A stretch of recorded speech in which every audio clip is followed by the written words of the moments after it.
Good evening students.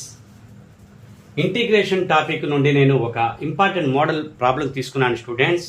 ఎంసెట్కి prepare అయ్యే స్టూడెంట్స్కి ఎక్కువగా యూజ్ అవుతుంది. ఆ క్లాసెస్ని ఫాలో అవ్వండి స్టూడెంట్స్.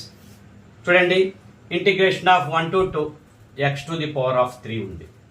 దీని వాల్యూని మనం ఎలా ఫైండ్ అవుట్ చేయాలంటే x⁻n ఫార్ములా ఏమవుతుంది, x⁻n+1 డివైడెడ్ బై n+1 అవుతుంది. అంటే x⁴ డివైడెడ్ బై 3+1 అంటే 4 అవుతుంది. n+1 డివైడెడ్ బై n+1 మనం లిమిట్స్ని సబ్స్టిట్యూట్ చేయాలి కదా. 1 to 2 వాల్యూ చూడండి, 2⁴ divided by 4 minus upper limit substitute చేశాను, ఇప్పుడు లోయర్ లిమిట్ 1⁴ బై 4 1⁴/4 అవుతుంది. చూడండి స్టూడెంట్స్, 2⁴ అంటే 16 డివైడెడ్ బై 4 మైనస్ 1/4 అంటే 16 మైనస్ 1 15 డివైడెడ్ బై 4 అనేది ఆన్సర్ అవుతుంది స్టూడెంట్స్. చూడండి, మరొక important problem. Integration of x⁴ 1 lower limit 0 upper limit 1 అనమాట. అంటే x⁵5/5 n+1 divided by n+1 n అంటే ఇక్కడ 4+1 divided by 4+1.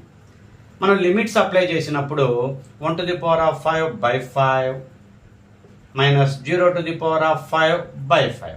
Okay, 0/5 no value కాబట్టి ఆన్సర్ ఈస్ 1/5 అవుతుంది.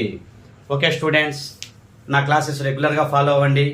మీకు ఎంసెట్ మ్యాథమెటిక్స్ నేను అప్ టు ఎగ్జామినేషన్ నేను మంచి ఇంపార్టెంట్ టాపిక్స్ తీసుకొని వాటికి షార్ట్ కట్స్ అందిస్తాను స్టూడెంట్స్. ప్రీవియస్ పేపర్లన్నీ స్టడీ చేసి నేను కొన్ని మోడల్ క్వశ్చన్స్ మీకు డైలీ వీడియోస్లో అప్లోడ్ చేస్తాను. షార్ట్ కట్స్ తోటి ఫుల్లీ సిలబస్ ప్రతి చాప్టర్ కవర్ చేస్తాను స్టూడెంట్స్. నేను నా క్లాసెస్ని రెగ్యులర్గా ఫాలో అవ్వండి. నా క్లాస్ నచ్చినట్టయితే లైక్ చేయండి స్టూడెంట్స్. లైక్ చేస్తే ఎక్కువ మందికి రీచ్ అవుతుంది. ఫ్రెండ్స్కి, రిలేటివ్స్కి షేర్ చేయండి స్టూడెంట్స్, ఉపయోగపడుతుంది ఎక్కువ మందికి.